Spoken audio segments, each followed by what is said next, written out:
चाय पे चर्चा में हमारे साथ मौजूद हैं लॉयर श्वेता सांड। श्वेता जी, आपका स्वागत करते हैं। श्वेता जी, ये लॉयर का काम या एडवोकेट का काम या सॉलिसिटर का काम, इसकी कल्पना आपके मन में कब आई और कैसे इस फील्ड में आया आप? इसकी कल्पना मेरे मन में 2005 में आई थी। क्योंकि मैं यूपीएससी एस्पिरेंट थी। यूपीएससी एस्पिरेंट होने के साथ साथ वहाँ पे मैं ब्लैक कोट के ड्रेसेस की देखा करती थी। और तब यूपीएससी में सारे वाइट कॉलर्स होते थे और इधर जो है ब्लैक कॉलर्स के नाम से एडवोकेट फेमस है। और तब ऐसा लगा कि वाइट कॉलर की जॉब तो सभी करते हैं, ब्लैक कॉलर की जॉब हमें भी करनी चाहिए। तो तब साथ साथ ऐसी इन्फॉर्मेशन ऐसा लगा कि न्याय जो है, लॉ बनाने वाले, लॉ मेकिंग जो पॉलिसी है, वो एडवोकेट के काम करती है, जो सुप्रीम कोर्ट करती है। एक हमारे जो पॉलिटिशियंस हैं वो करते हैं, साथ ही साथ में लॉयर्स करते हैं।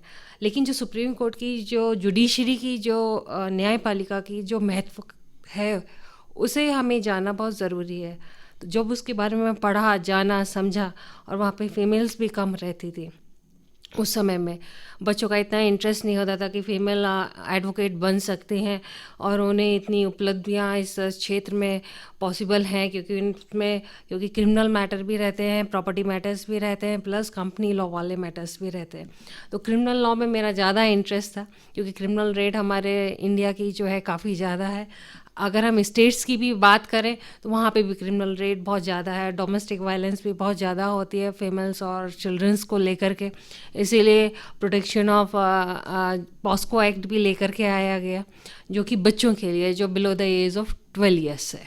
और साथ ही साथ में जो विमेन के लिए जो लेकर के आया गया, वो work place at women harassment of women at work place लेकर के आया गया। ये जो sexual harassment of women at work place जो लेकर के आया गया, वो 2013 में लेकर के आया गया, यौन पीड़न के कारण, कि उन्हें काम करने में जो असुविधा होती है उससे उन्हें बचा जा श्वेता सके। जी, लॉस के बारे में बात करें उससे पहले थोड़ी सी आपकी बात करते हैं।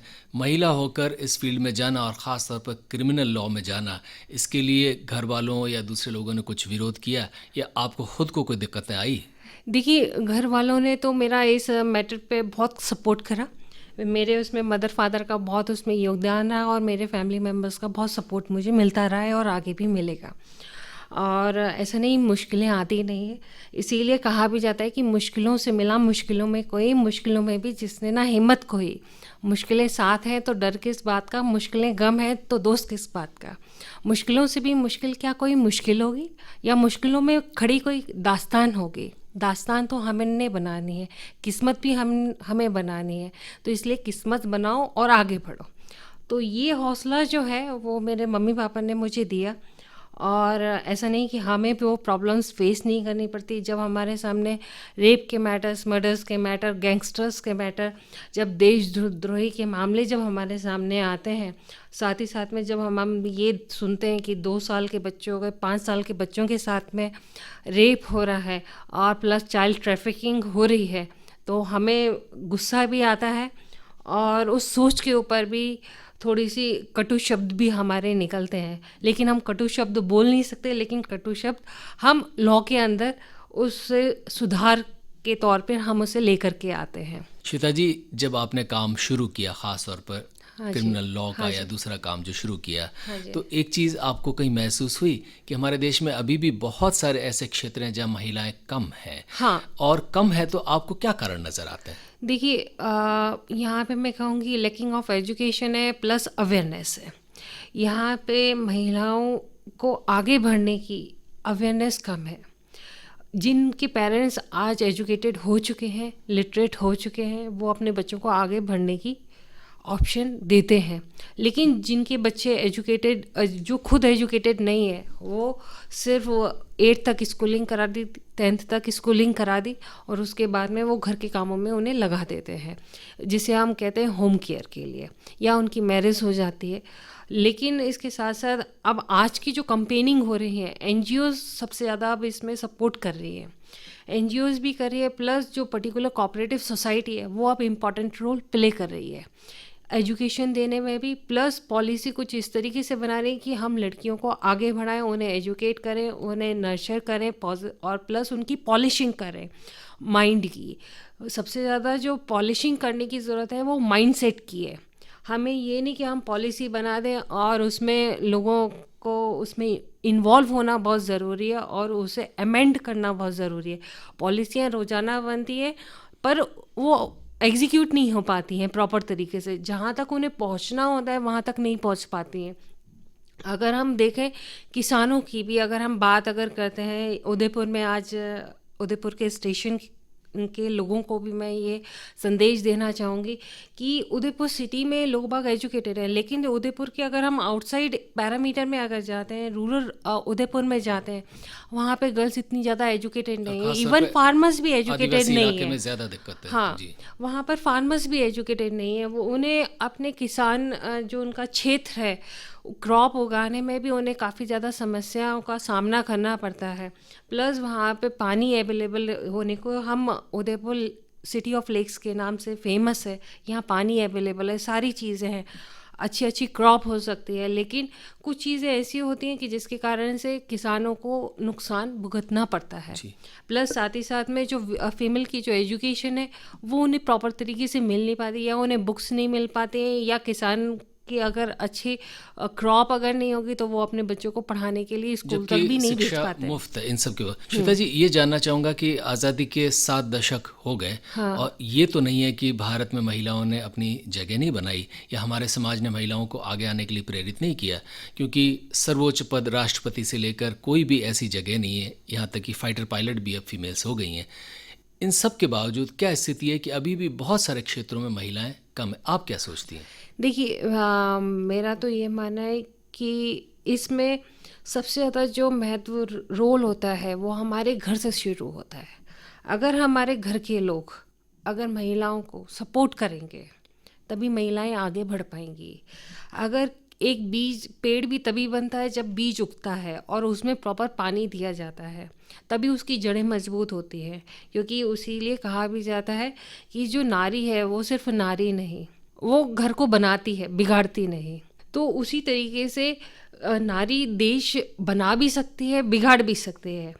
तो लेकिन इसके लिए हम ज़रूरत इस बात की है, उस बात को समझा जाए कि नारी सिर्फ खाना बनाने के लिए नहीं या अब 4 दीवारियों के अंदर रहने के लिए नहीं है।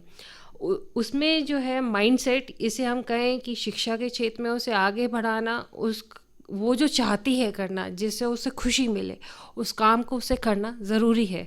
तभी वो आगे बढ़कर अपनी इच्छा को मतलब प्रदर्शित कर पाएगी कि वो ये काम करना चाहती है। जैसे कि अगर मैं कहूँ कटु उद्योग, रूरल उदयपुर में छोटे छोटे कटु उद्योग हैं, चाहे वो वहाँ पे लकड़ी का सामान बनता हो, ये जैसे यहाँ पे गोटे का सामान जैसे ज़्यादा होता है, यहाँ पे मार्बल का काम ज़्यादा होता है। बहुत सारे कटु उद्योग हैं जहाँ पे हम अगर कहें तो वो फीमेल अपने हाउस होल्ड एक्टिविटीज़ साथ साथ कर सकती है और अपने आप आत्मनिर्भर भी बन सकती है। सरकार ने बहुत सारी स्कीम्स करी हुई हैं किसानों के लिए भी, किसानों की महिलाओं के लिए भी। इवन वो अपने घर पे बैठे बैठे चाहे वो अचार बनाएं, चाहे वो अपना साड़ी बनाएं या प्रिंट करें, या बहुत सारे ऐसे ऐसे छोटे छोटे से काम हैं जिससे वो अपने आत्मनिर्भरता को पॉजिटिव नोट पे लेकर के आ सकते हैं। श्वेता जी, महिलाओं की स्थिति के बारे में हम थोड़ी सी बात कर रहे हैं। हमारे यहाँ पर कानून तो बड़े सख्त हैं। हाँ। और जब जब महिलाओं पर अत्याचार हुए हैं समाज के बहुत सारे तबकों में और बहुत सारी जगहों पर, तो उनके खिलाफ सख्त कानून भी बनाए गए और नियम सख्त भी हैं। इन सब के बावजूद भी महिलाओं के साथ अत्याचार कम नहीं हुए। क्या कारण नज़र आता है? लोगों के अंदर जो डर है वो आज के टाइम में ख़त्म होता हुआ जा रहा है। अब आपने ये देखा होगा कि पहले बच्चों के साथ में जो चाइल्ड अब्यूज़ था वो पहले कम होता था, लेकिन नियम जब आया पॉस्को का, प्रोटेक्शन ऑफ चिल्ड्रंस, तो यहाँ पे प्रोटेक्शन ऑफ जो चिल्ड्रन आया तो यहाँ पर उसमें अमेंडमेंट हुए। पहले अगर कोई 12 साल से कम बच्चे का कोई रेप करता था, रेप करने के साथ साथ मर्डर करता था उसका, तो उसे सज़ा दी जाती थी। सज़ा कब तक की दी जाती थी? उसे लाइफ इम्प्रिजनमेंट तक ही दिया जाता था, या अदरवाइज़ उसे 10 साल तक की सज़ा दे दी जाती थी, या अदरवाइज़ उसे फ़ाइन लगा दिया जाता था। लेकिन अभी का लेटेस्ट का ही एक 2019 में अमेंडमेंट करा गया, क्योंकि केसेस हमारे जो हैं, क्राइम रेट बढ़ती जा रही है। राजस्थान की बात करें, यूपी की बात करें, या अदर स्टेट की बात करें, चाहे झुंझुनू की बात करें, जैसे कि उदयपुर की अगर मैं बात करती हूँ, तो ये क्राइम रेट में हमारा 3rd नंबर पे आता है। और अलवर हो गया, ये हमारा है, और अजमेर वगैरह, और बाड़मेर शायद वो भी 2nd नंबर या इस तरीके से है। तो यहाँ पर ये देखा गया कि ये जो चाइल्ड अब्यूज़ है या चाइल्ड ट्रैफिकिंग है, ये बहुत ज़्यादा होती है। और अभी जो अमेंडमेंट लाया गया वो इस वजह से लाया गया कि एक 2 साल की बच्ची का रेप करके उसका मर्डर कर दिया गया। तो कोर्ट ने सबसे पहले विदाउट सीइंग एनी एविडेंस वहाँ पे डेथ पेनल्टी घोषित कर दिया उसे। डेथ पेनल्टी, उसमें ना लाइफ इम्प्रिजनमेंट का कोई ऑप्शन रखा, ना कुछ रखा। ऐसे ही अजमेर का एक मैटर था, झुंझुनू के कुछ मैटर था, जिसमें 7 साल की बच्ची मतलब खेती वाले एरिया में खेल रही थी, और वहाँ पे चॉकलेट देने के बहाने से उसे लेकर के जाया गया और बाद में उसका मर्डर कर दिया गया। तो कोर्ट ने हाल के हाल ये अपना संज्ञान निकाला कि इसे डेथ पेनल्टी घोषित करी जाए। यहाँ पे होने को जो है इतना सब कुछ हो जाने के बावजूद अब 2015 और 16 के आंकड़े और 19, 20, 21 के आंकड़ों में अब कमी आई है। यानी ये जो डेथ पेनल्टी का ऑर्डर हुआ है कोर्ट द्वारा, उसके बाद से अब कमी हुई है। पहले ये कमी नहीं थी। पहले ये था, विशाखा की गाइडलाइंस थी, सब जने उसी को फॉलो कर रहे थे। विशाखा की जैसे ही उसमें आए, उसमें भी अमेंडमेंट हुआ कि वर्क प्लेस पे जो वुमेन का जो हैरासमेंट होता है वो नहीं होना चाहिए। वो हैरासमेंट कितने तरीके से होता है, उसके बहुत सारे अलग अलग टाइप हैं, मोटिव है, इंटेंशन है, अलग अलग पोर्नोग्राफी वगैरह, ये सब रिक्वेस्ट वगैरह। एक चीज़ आपसे जानना चाहूँगा कि हमारे प्रधानमंत्री ने भी ये बात कही है कि महिलाओं की सुरक्षा, बच्चियों की सुरक्षा, ये समाज की जिम्मेदारी तो खैर है, ये सरकारों की भी जिम्मेदारी है, लेकिन जो महिलाओं या बच्चियों के खिलाफ अत्याचार कर रहे हैं उनका भी सेंसिटिव होना ज़रूरी है। यानी इस मामले में एक लड़के को शिक्षित किया जाना या ऐसे लोग जो ये क्राइम कर रहे हैं उनको शिक्षित किया जाना भी ज़रूरी है। बताएं कि समाज के स्तर पर इन लोगों की, अपराधियों के शिक्षण में कहाँ कमी रह गई और उसे कैसे पूरा करें? देखिए, मैं दिल्ली में जैसे तिहाड़ जेल है, मैं तिहाड़ जेल भी जैसे जाती हूँ, वहाँ पे भी जो क्रिमिनल्स हैं प्लस जो एक्यूज्ड है उन्हें भी एजुकेट करा जाता है। जो लोग हीनियस क्राइम करते हैं, जिन्हें पता भी नहीं होता कि वो क्या क्राइम कर रहे हैं, तो उन्हें भी एजुकेट करा जाता है कि आपको, और जो साइकोलॉजी के जो प्रोफेसर्स हैं प्लस जो टीचर्स हैं उन्हें भी वहाँ पे भेजा जाता है उन्हें एजुकेट करने के लिए। प्लस जो NGOs हैं उन्हें भी भेजा जाता है कि आप उन लोगों को एजुकेट करिए, उनके अंदर अवेयरनेस प्रोवाइड करिए, थोड़ी सी उनके अंदर ह्यूमैनिटी का कंसेप्ट आप लेकर के आइए, और थोड़ा सा उनका जो मोरल जो है वो इंक्रीज़ करिए। जो उनका जो नेगेटिव माइंड सेटअप जो बन गया है समाज के लिए, समाज के लोगों की दृष्टि के लिए, तो उसमें सुधार लाने के लिए। लेकिन इसके लिए सबसे ज़्यादा इम्पॉर्टेंट बात यही है कि उन्हें सबसे ज़्यादा एजुकेट करना। एजुकेशन ही एक ऐसा हमारा कह सकते हैं पिलर है कि जिसके सहारे से हम क्राइम रेशो को कम कर सकते हैं और अपने देश की तरक्की को बढ़ा सकते हैं। क्राइम होने से क्राइम रेशियो अगर कम होगा तभी हमारा जो सोशल और इकोनॉमिक जो फैक्टर है वो हमारा इंक्रीज़ होगा, तभी हमारे देश की इंक्लूसिव ग्रोथ इंक्रीज़ होगी। नहीं तो हमारा देश भी पीछे पिछड़ता हुआ चला जाएगा। कोविड-19 का संकट अब ये बहुत पुराना भी हो गया, साल भर से ज़्यादा समय इसे हो गया और यूँ माना जाए कि एक लगभग स्थायी हो चुका है, यानी हमारे जीवन का हिस्सा बन चुका है। ऐसा भी माना जा रहा है कि कोविड-19 के संकट की वजह से समाज में दूसरे संकट बढ़े हैं और इससे समाज में अपराध भी बढ़े हैं या बढ़ेंगे। इसके कुछ कारण जो समाजशास्त्री बताते हैं या अर्थशास्त्री बताते हैं? पहला तो ये बताते हैं कि चूंकि इस संकट में बहुत सारे लोग काम नहीं कर पा रहे हैं, जिनके काम हैं वो भी छूट गए हैं, तो एक आर्थिक संकट और आर्थिक दबाव कई लोगों पर, कई परिवारों पर पड़ा है। और उस आर्थिक संकट से मुक्ति के लिए हो सकता है वो आर्थिक क्राइम करे या लूट या किसी तरह की या डिजिटल क्राइम करें। और दूसरा ये भी हुआ है कि महिलाओं पर भी अतिरिक्त दबाव इस लिहाज से पड़ा है कि महिलाएं भी अगर कमाती थी, बाहर जाती थी, वो भी उनका छूटा है, और घर में रही हैं तो घर में उनको दूसरे भी अब्यूज़ का सामना करना पड़ा है। तो कोविड-19 और उसके साथ साथ जुड़े हुए दूसरे हमारे समाज के संकट, अपराध, आपको लगता है कि अपराध में ये वृद्धि हुई है, होगी, और अगर हो रही है तो इसका क्या सॉल्यूशन आप देखती हैं? देखिए, अपराध तो कंटिन्यू हो ही रहे, और उस अपराध की जो कैटेगरी है वो है डोमेस्टिक वायलेंस, घरेलू हिंसा। हम सब जानते हैं, क्योंकि अब पुरुष जो है वो भी जॉबलेस हो गए हैं, महिलाएं जो थी वो भी जॉबलेस हो गई। और जब हम सब बैठे हुए रहते हैं तो लोगों का चिड़चिड़ापन हो जाता है, और उन्हें, लोगों की जो मानसिकता है वो बदल नहीं पाती है, क्योंकि उन्हें जैसे कहा जाता है कि change is the rule of the nature. तो लोगों को चेंज होना बहुत ज़रूरी है एज़ पर द टाइम, और ये काफ़ी लंबा टाइम हो गया है। अपराध जैसे बढ़ता जा रहा है, ये बात आपने बिल्कुल सही कही है। और इस अपराध में ये चीज़ हमने नोटिस करी है, जो कंप्लेंट्स हैं वो पेंडिंग बहुत है, केसेस जो हैं पेंडिंग होते जा रहे हैं। लोगों के अंदर जो डर था वो ख़त्म होता हुआ जा रहा है कि वाइफ जा नहीं सकती कोविड में बाहर निकलने के लिए, तो वो कंप्लेंट कहाँ फाइल करेगी। किसी के अगर लोन के केस हैं तो वो कहाँ फाइल करेंगे।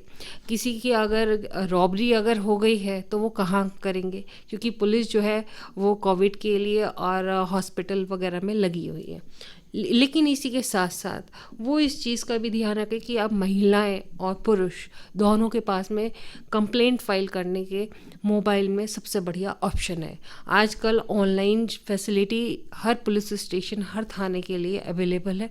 उन्हें एक ऐप के माध्यम से अपनी वो कंप्लेंट भी दर्ज करा सकते हैं। ज़रूरी नहीं कि वो बाहर जाए, ज़रूरी नहीं कि वो हर समस्या के लिए किसी के ऊपर डिपेंडेंट रहें। आज की जो महिलाएं हैं वो इंडिपेंडेंट हो गई है, और उन्हें अवेयरनेस जैसे कि मोबाइल के थ्रू, न्यूज़पेपर के थ्रू, एफएम एक सबसे बढ़िया माध्यम है।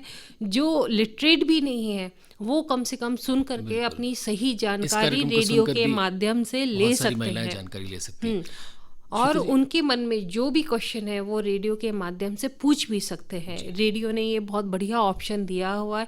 FM radio all over India जो है सब पब्लिक सुनती भी है, किसान भी सुनते हैं, महिलाएं भी सुनती है। उन किसानों की जो भी समस्याएं होती हैं, ऐसा नहीं कि क्राइम जो है सिर्फ शहरों में है और जो कोविड आया वो सिर्फ शहरों में आया। आज जो कोविड है वो गाँव में ज़्यादा है। तो मेरी उन गाँववासियों से भी ये दरख्वास्त है कि अगर किसी समस्या से जूझ रहे हैं तो वो भी मोबाइल के माध्यम से या कॉल सेंटर के माध्यम से, हर पुलिस स्टेशन का जो कॉन्टैक्ट नंबर है वो टोल फ्री होता है, उसमें पैसे नहीं लगते हैं, और सब लोग फ्री में कॉल कर सकते हैं और अपनी कंप्लेंट दर्ज करा सकते हैं। साथ ही साथ में सबकी, और जो लोग मोबाइल फ्रेंडली हैं, मोबाइल चलाना जानते हैं, या मेल के माध्यम से या गूगल के माध्यम से वो अपनी बात को सामने रख सकते हैं और अपनी समस्या का जो निवारण है या सुधार है, जो समस्या से वो जूझ रहे हैं, वो भी सामने रख सकते हैं। इससे समाज सुधरेगा भी, और जो क्राइम का जो रेशो है वो भी कम होगा, और जिससे परिवार में सुख, शांति और समृद्धि बनी रहेगी। श्वेता जी, जुडिशरी में आप कह रही हैं कि अब बहुत सारी चीज़ें ऑनलाइन हो गई, यहाँ तक कि जजेस भी ऑनलाइन हो गए, वकील भी ऑनलाइन आ रहे हैं, और पहले ही जुडिशरी पर बहुत दबाव है, केसेस पेंडिंग है, और ये प्रोसेस इस तरीके से कुछ स्लो भी हुआ होगा। आपको नहीं लग रहा कि इस कोविड-19 की वजह से जुडिशरी का प्रोसेस या जितने केसेस उनको करने चाहिए उस रफ्तार में भी कुछ कमी आई होगी? देखिए, रफ्तार में तो कमी बिल्कुल आई है, ऐसा तो मैं नहीं कहूँगी कि कमी नहीं आई है। जजमेंट कंटिन्यू है। जो पहले 100 केसेस, या मैं कहती हूँ कि 300 केसेस जो हमारे होते थे, वो अब ज़रूर हमारे 100 केसेस में कन्वर्ट हो गए हैं। तो मैं इसे कह सकती हूँ कि हाफ ऑफ द केसेस हो गए हैं। तो 50% जो जजमेंट में कमी आना, 50% लेकिन क्योंकि लोग बाग जिस तरीके से आपने देखा होगा कि सारे बच्चों की एजुकेशन के ऊपर भी सबसे ज़्यादा इम्पेक्ट पड़ा है। जो बच्चों को पढ़ना चाहिए था, चाहे वो 8th के हों, चाहे वो 10th के हों, चाहे वो 12th के हों, उन्हें अब ये है, चाहे वो कॉलेज के बच्चे हैं, कि हम प्रमोट तो हो ही जाएंगे। उन्हें फेल होने का कोई अब डर नहीं रहा। तो अब ये बच्चों ये जो साल है वो सिर्फ हम बड़ों के लिए नुकसान वाला नहीं है, बिजनेस वालों के लिए नुकसान वाला नहीं है। सबसे ज़्यादा जो नुकसान हो रहा है वो बच्चों का हो रहा है। बच्चे उन्हें पता है कि हम पढ़े या ना पढ़े, हम ट्यूशन जाएं या ना जाएं, हम पास तो हो ही जाएंगे। तो यहाँ पे जो कैटेगरी का जो रहता था, टॉप आने की जिसकी जो चांसेस रहते थे, कंपटीशन की जिसकी जो भावना रहती थी, वो अब कंपटीशन कम हो गया। तो उससे ये बच्चे जो हैं, बच्चे भी पीछे जा रहे हैं। लेकिन इसमें इस कोविड के जो टाइम को बच्चों को भी ये सीख लेनी चाहिए, उस टाइम को वो प्रॉपर यूटिलाइज करें, क्योंकि ये टाइम उनके वो बार बार ऊपर वाला नहीं देगा जी। और उस साथ ही साथ में अपनी फैमिली का भी ध्यान रखें। साथ ही साथ में जो भी अब आपके ह्यूमन राइट्स के अगेंस्ट में जो भी चीज़ें हो रही हैं, उस चीज़ को आप नज़रअंदाज ना करें। श्वेता जी, जाते जाते संक्षेप में उदयपुर के लोगों से क्या कहेंगी? देखिए, उदयपुर जो है वो मेवाड़ का एरिया है, और मुझे उदयपुर में सबसे बढ़िया बात जो लगती है वो है कि उदयपुर कभी किसी की बंदिश में नहीं रहा। तो कभी भी उदय का मतलब ही ये है कि आप हमेशा जगते रहो और जगाते रहो। तो उदयपुर के लोगों को मैं यही कहूँगी कि जो भी उनके ह्यूमन राइट्स हैं, जो भी कॉन्स्टिट्यूशन ने उन्हें जो मौलिक अधिकार दिए हैं, उसे वो जाने, पहचाने और अवेयरनेस के साथ अपना जीवन यापन करें। क्योंकि सरकार भी उनके साथ है, पुलिस भी उनके साथ है, प्लस साथ ही साथ में जुडिशरी भी उनके साथ है। वो ये ना समझें कि जुडिशरी जो है वो जजमेंट उनके फेवर में नहीं देगी। अगर वो सही है तो जजमेंट भी उनके फेवर में होगा और उनका जीवन यापन भी उनके फेवर में ही होगा। और इसी के साथ साथ लोगों की समाज का जो दायित्व है वो उसे समझें कि परिवार क्या है, समाज क्या है और देश क्या है। तो मैं इसी के साथ अपना यहाँ पे उदयपुर के लोगों को नमस्कार कहती हूँ और धन्यवाद देती हूँ उदयपुर लेक सिटी के लिए, FM को। श्वेता सांड, आपका हृदय से आभार।